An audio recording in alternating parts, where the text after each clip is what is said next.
이제 예수님이 십자가에 못 박히시고 죽습니다. 빌라도는 그 십자가 위에 유대인의 왕이라 이렇게 팻말을 썩 붙이고 반대하던 대제사장들이 와서 자칭 유대인의 왕이라 이렇게 쓰라고 하니까 내가 쓸 것을 썼다라고 빌라도는 또 고집을 부려 히브리어와 라틴어와 헬라어로 유대인의 왕이라고 써놓게 됩니다. 하나님의 아들이 인간들 손에 의하여 가장 처참한 죽음을 맞는다 이러는 것은 우리 예수를 믿고 난 다음엔 너무나 자연스럽고 모순이 없어 보이지만 제정신을 갖고 생각을 하면 말이 안 되는 사실입니다. 어떻게 왕이 죽으며 그것도 하나님이 인간 손에 의하여 죽을 수 있는가? 그리고 예수님은 죽어야 된다고 그렇게 말씀하셨는가 하는 것이 우리에게 굉장히 이상하게 들리고 거기를 성경이 푸는 대로 제대로 풀어내지 못하면 이 모순에 담긴 비밀은 모른 채 신앙이라는 이름이 우리를 그저 하나의 사슬같이 고집같이 그렇게 막무가내의 주문이 되고 맙니다. 그러니까 예수님이 죽었다라는 것은 무엇인가 이렇게 성경이 질문을 하는 셈이죠. 예수님의 죽으심은 아주 쉽게 아담이 하나님께 불순종하여 세상에 저주가 들어오고 죽음이 들어온 것 같이 예수로 인하여 하나님을 죽일 수밖에 없는 죄인들에게 새로운 세상을 여는 것이다 이렇게 얘기하는 겁니다. 그러니까 판이 바뀌는 겁니다. 창조된 그 평안과 그 영광으로 가득했던 이 세상이 아담의 불순종으로 인하여 모두 저주 아래 사망 아래 있게 됐던 현실 속에 예수님이 들어오셔서 그 현실을 이제 하나님의 구원과 은혜와 약속의 영광으로 이렇게 세상을 바꿨다라는 것입니다. 왜 그것이 죽음이라는 방법으로 되어 있느냐 하는 것은 조금 이따 얘기하기로 하고, 예수님이 말하자면 쉽게 아담이 불순종하고 그래서 아담을 사형에 처하고 예수님이 등장하셔서 제2의 창조를 하면 쉬울 것을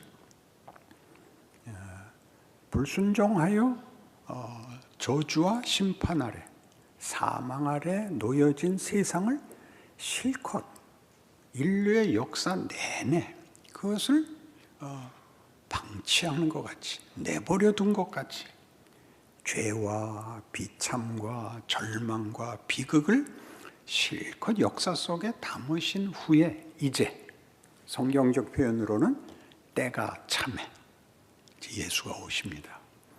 그러니까 이 예수의 죽음이 일어난 그 전의 사건들, 그 전의 역사가 무엇이길래 하필 이때 와서 이 죽음으로 새 세상을 연다라는 것이 하나님의 뜻과 또 우리가 실제로 경험한 역사 속에서 어떻게 작동되고 무엇을 담고 있는가 이렇게 물어야 됩니다.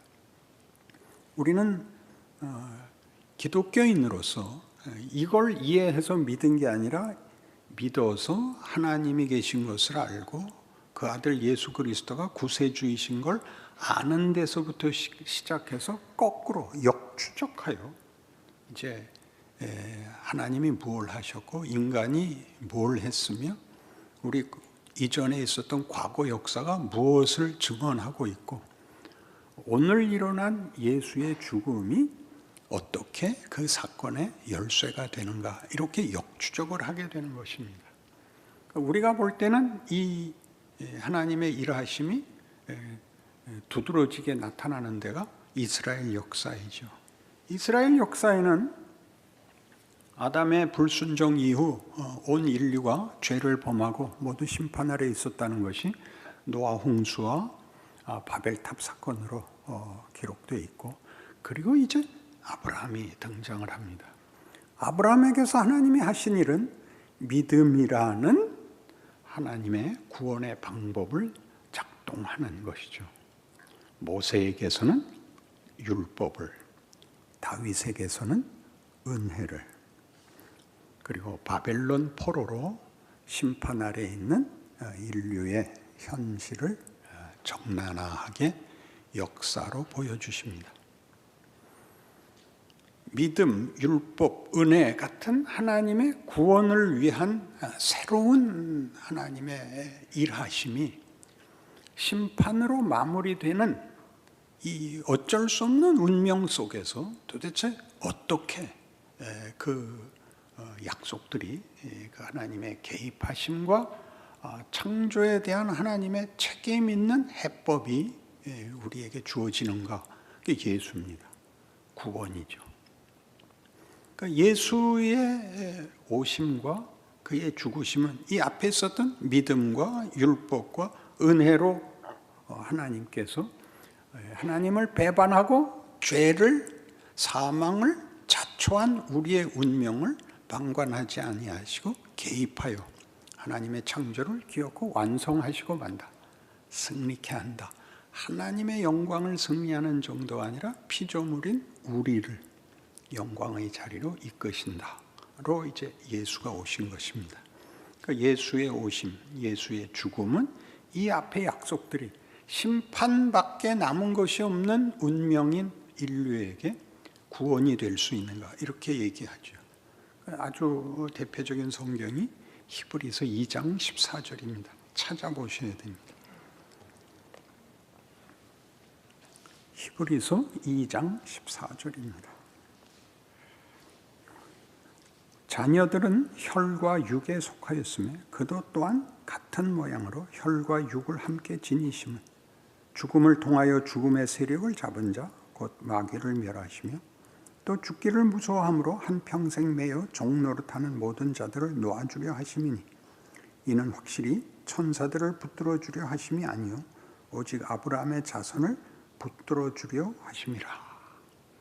그러니까 우리를 구원하기 위하여 하나님께서 그 아들을 보내어 우리의 자리, 우리의 운명에 그 아들을 보내어 우리의 운명, 죽음, 우리의 피할 수 없는 운명에 그 아들이 들어오심으로 사망이 붙들어 놓을 수 없는 분이 우리를 구원하기 위하여 사망 속에 들어와 우리를 어떻게 구원하느냐? 사망을 없애는 거죠. 사망이 운명이 되지 않고 우리가 알고 있는 세상에서의 사망이 부활로 가는 문이 되는, 이것이 일하는, 시작에서 얘기했듯이 예수님의 오심이 하나님께서 그 뜻을 이루기 위하여 초월적 개입, 한 번의 사건으로 결과를 만드는 것이 아니라 긴 시간에 걸쳐, 긴 역사에 걸쳐 인간의 정체를, 인간의 도전을, 인간의 그 시행착오를 우리에게 그 실상을 보이시고 거기에 하나님이 우리를 구원하시겠다는 약속과 개입이 아브라함, 모세, 다윗 등을 통하여 주어지는 것과 이렇게 같이 그 역사 속에서 씨름을 하는 것 같이 보이다가 드디어 예수 안에서 그 하나님의 개입 약속들이 성취됩니다. 그것이 사망을 깨버리는 거죠. 사망은 죄의 값입니다. 죄값이 사망인데 죄의 삭은 사망이요, 하나님의 은사는 그리스도 우리 주 예수 안에 있는 영생이니라. 그러니까 죄로 죽을 운명, 그런 세계를 하나님의 창조와 복된 지위를 불순종으로 인해 이렇게 판이 저주와 사망이 된 것 같이, 사망이 왕노릇한 것 같이 은혜가 이제 왕노릇하겠다. 로마서 5장이죠. 예수로 인하여 세상이 이렇게 바뀌는 겁니다. 예수를 믿는다는 말은 사망이 결국 운명인 자리에서 영생이 결국 운명인 자리로 세상이 바뀐, 판이 바뀐 자리에 와 있는 것입니다. 그리고 그것을 위하여 예수님이 하신 일은 사망을 깨는 겁니다. 사망이 없어지는 것이 아니라 사망이 끝이 아니고 사망을 지나가죠.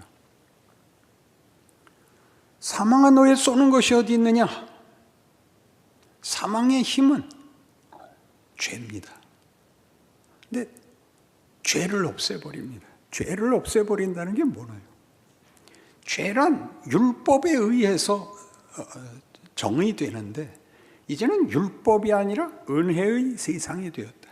그러니까 여기서는 잘했냐 못했냐를 따지지 않는다. 그게 예수의 죽음입니다. 더 이상 잘하면 복받고 못하면 벌받는 세상이 아니라 예수 안에서 은혜가 왕노릇하는, 생명이 더 풍성해지는 대로 간다 이거죠. 이렇게 얘기하면 금방 우리 마음속에 아무렇게나 살아도 돼? 이 도덕적 기준이 금방 치고 올라온다고요. 그 세상이 깨졌다고요. 학교를 생각해 보세요. 학교에서는 잘못하는 것이 공부 안 하는 겁니다. 그것은 죽을 짓이 아닙니다. 못난 짓이죠. 거기는 60점 이하가 되면 사형을 시키는 게 아니라 유급을 시킬 수는 있습니다. 교무실에 잡혀가서 손들고 벌을 설 수는 있지만 거기는 사망이라는 것은 없습니다. 자식을 기를 때 우리가 알았습니다. 못난 자식은 있어도 죽여버려야 되는 자식은 없는 겁니다. 이렇게 세상이 바뀌었다는 것을, 예수 그리스도의 죽으심은 우리의 처지에 와서 우리가 거기가 끝인 막다른 운명인 자리에 함께 들어와 그 막다른 운명을 깨서 그 다음 영생으로 가는 문을 만들었다. 누구를 위하여? 천사들을 위하여 그런 것이 아니라 아브라함의 자손을 위하여 그랬다. 아브라함에게 한 약속, 내가 네게 복을 주어 네 이름을 창대케 하리니 너는 복의 근원이 될지라. 너를 축복하는 자에게는 내가 복을 내리고 너를 저주하는 자에게는 내가 저주하리니. 잘 생각해 보세요. 땅의 모든 족속이 너를 인하여 복을 얻을 것이니라. 이렇게 되는 겁니다. 세상이 여기서부터 다른 약속 속에 들어와 있습니다. 아브라함부터는. 아브라함의 자손, 그 혈통, 그 족속이어야 되는 것이 아니라 아브라함에게 한 약속, 우리의 잘잘못으로 결과를 만들지 않고 하나님이 창조를 하셨듯이 로마서 4장에 나오는 바와 같이 아브라함이 믿은 하나님은 없는 것을 있는 것 같이 부르시는 하나님이시요 죽은 자를 살리시는 하나님이라. 하나님은 지금 없었던 걸 만들고 잘못한 데다가 승리와 영광을 심으려고 그 아들로 뭘 했다고요? 죄와 사망을 없앤 세상을 만들었습니다. 은혜가 왕노릇하는, 너희는 힘껏 자라라 이거죠. 요한복음 15장에서 포도나무 비유하면서 이 설명을 들었습니다. 나는 참 포도나무여 너희는 가지니 너희가 내게 붙어 있으면 열매를 많이 맺고 너희가 내게 붙어 있지 아니하면 땅에 떨어져 썩어 사람들이 불살라 버린다. 붙어라 떨어져라의 얘기가 아니라 이제 예수께서 우리를 자기에게 묶으심으로 우리에게 이제 더 많은 열매를 맺어라. 너 떨어질까 봐 걱정해라는 없는 겁니다. 그러나 우리는 스스로에게 내가 붙어 있는가를 자신의 어떤 도덕성, 열심, 그리고 그 어떤 능력의 유무 같은 것들로 자신을 확인하느라고 실제로 해야 되는 열매를 맺고 멋있어지고 훌륭해지는 일은 하질 못합니다. 하라고 얼마나 많이 그랬어요. 뭐 하라 그랬어요? 웃어라 그랬잖아요. 인사하고 웃어라.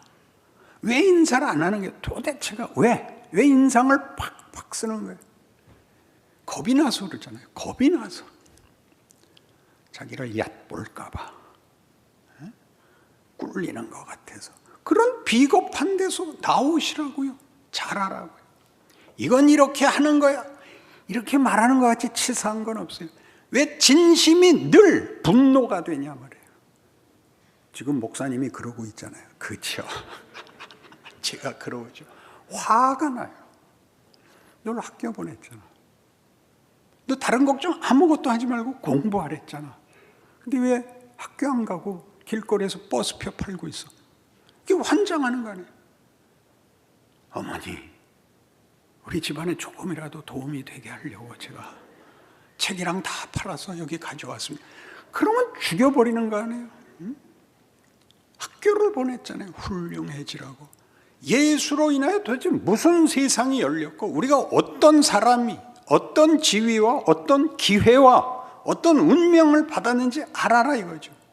그러니까 세상이 우리를 쥐고 흔들 때, 사망이 우리를 쥐고 흔들 때는 권력과 폭력이었다 그랬죠. 여기 등장하는 예수의 죽음에서 우리가 맞닥뜨렸던 우리 인류의 정체가 가야바에게서나 안나스에서나 빌라도에서나 전부 권력 위에 아무것도 없었다고요. 그리고 그 권력은 늘 폭력으로 나타나서 누구를 해치는 거지. 그 권력이 선한 것이나 훌륭한 것을 만들지 못하는 걸 봤습니다. 예수를 죽였으니까. 그러나 예수는 뭘 하십니까? 예수가 하는 일은 그의 죽음, 그가 죽으심으로 우리에게 은혜를 베풀었다면 그가 살아나신 것은 얼마나 더 큰 은혜가 되겠느냐. 그게 로마서 5장이에요.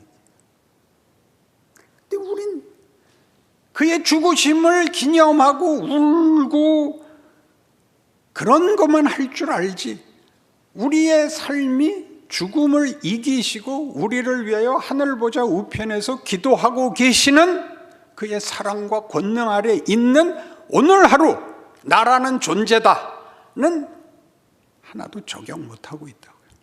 늘 잘못한 것이 선해누라고. 오죽하면 그렇게 했겠어요. 회개하면 내가 죽여버리겠다 그랬어요. 회개로 자꾸 시간을 자꾸 낭비하잖아요. 회개하느라고, 지우느라고 나가라니까. 그러니까 축구하러 나가서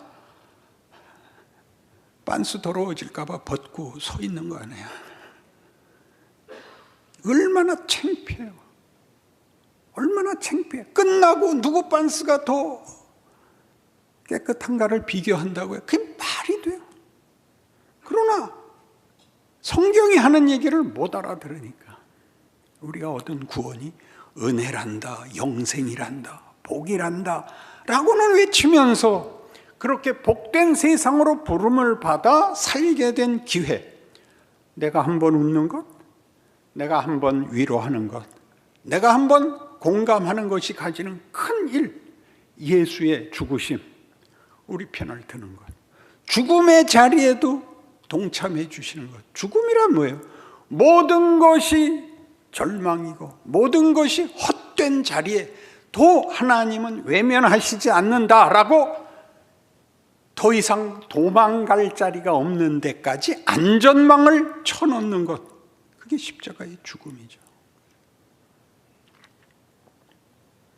성경의 역설들을 보세요. 세상의 권력과 얼마나 다른가. 예수는 처녀가 나요. 그게 무슨 뜻이에요? 처녀가 낳다는 게 뭐예요? 날 수 없는 아이를 낳죠. 만들 수 없는 열매를 하나님이 맺으신다고 예수를 보내고 있는 거예요. 시작부터. 내가 자격이 있어야 된다는 건 우린 따지지 않는다. 예수로 인하여 너희 모두는 이제 내 자녀다. 내 영광이요, 내 기쁨이다. 그렇게 선언합니다. 그러니 멋있게 살아라. 내 존재를 귀하게 살아라. 그게 얼마나 큰 역설이에요. 출애굽 사건의 홍해를 보세요. 10가지 재앙을 가지고 바로를 항복시키고 기껏 도망 나왔는데 홍해가 가로막고 섰잖아요. 뭐라고 이스라엘 백성들이 화를 냈어요. 애굽에 매장지가 없어 여기까지 끌고 나와서 홍해에다 수장시킬 거냐? 모세가 그때 멋진 말하죠. 너희는 가만히 서서 하나님이 오늘 너희를 위하여 행하시는 구원을 보라. 이렇게 돼요.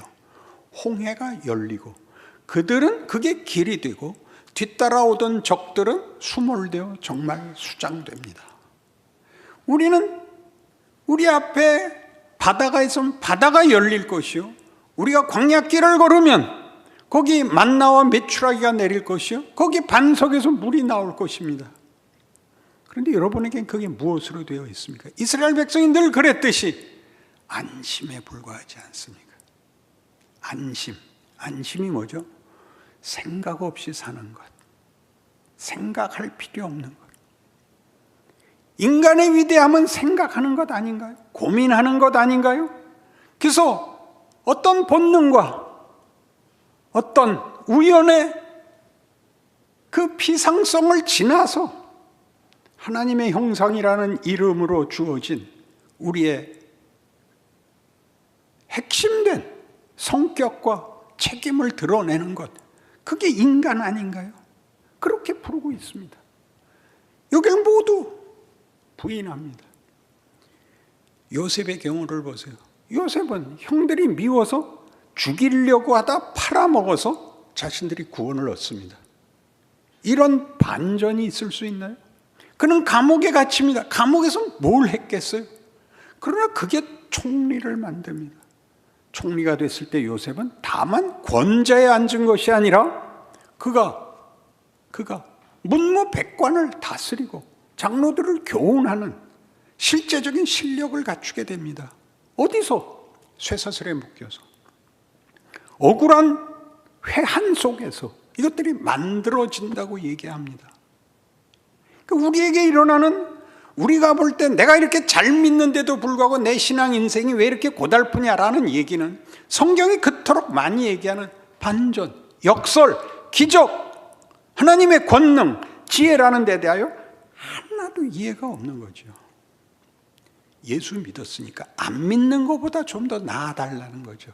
어떻게? 생각 안 하게.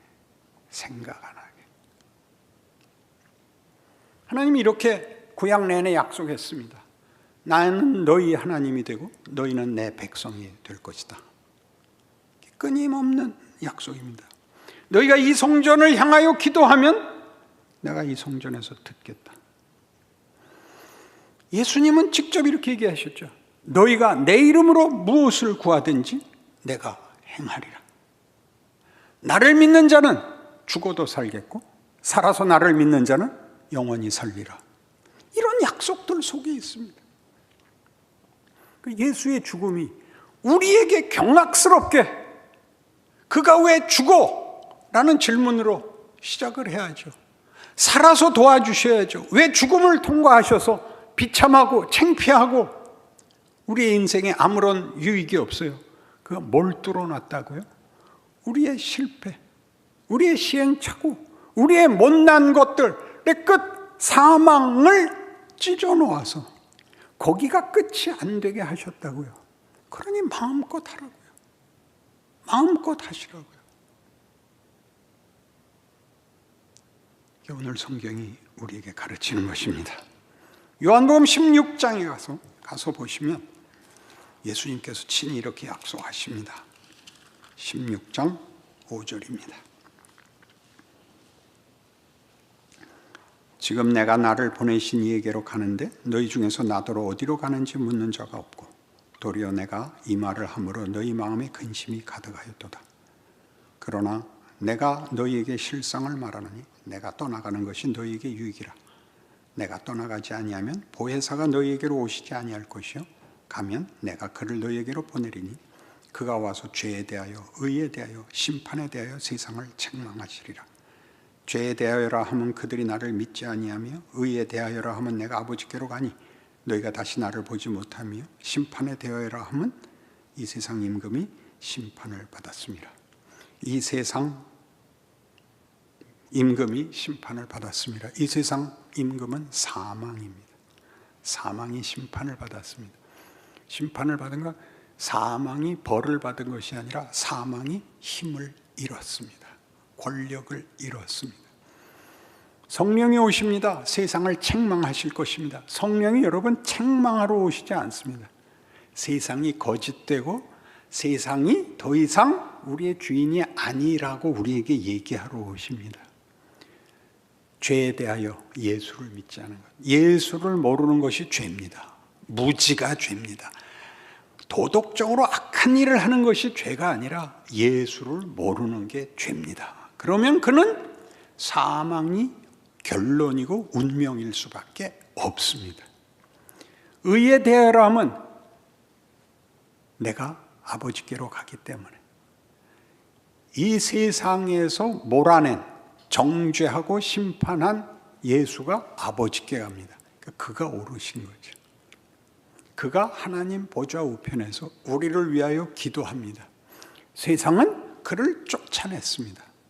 그러나 그는 우리를 위하여 죽으셨고 하늘 보좌에서 우리와 세상 끝날까지 함께하며 지키기로 약속하시고 일하고 계십니다. 그것이 신자들에게 의죠. 그리고 심판에 대해서입니다. 세상은 우리에게 더 이상 권력일 수도 위협일 수도 없습니다. 그러니 여러분이 어떤 운명과 어떤 지위와 어떤 기회에 있는지를 알아야 신앙 생활을 할 것 아닙니까? 하루의 삶 속에서 매번 반복되는 그러나 만만치 않은 그 삶에서 세상 사람들이 다 하는 매일 그냥 그렇지 여기에서 우리는 벗어나 있어야죠. 그게 어제보다 나아야죠. 어제보다 나아야죠. 누구하고 대화 마치고 돌아왔는데 다음엔 헤어질 때 좀 더 좋은 말 해야지. 야, 너 오랜만에 봤더니 그 몰골이 그게 뭐냐. 그런 말 할 필요 없죠. 야, 반갑다. 잘 지냈니? 나도 잘 지내. 너 고등학교 다닐 때 너 꽤 심술 떨어서 나랑 많이 싸웠는데 지금 생각해 보니까 그것도 참 고맙다. 그러면 무슨 이익을 바라세요? 무슨 보상을 바라세요? 말 좋게 하는 게 얼마나 큰 실력을 요구하는지 아시죠? 해보세요.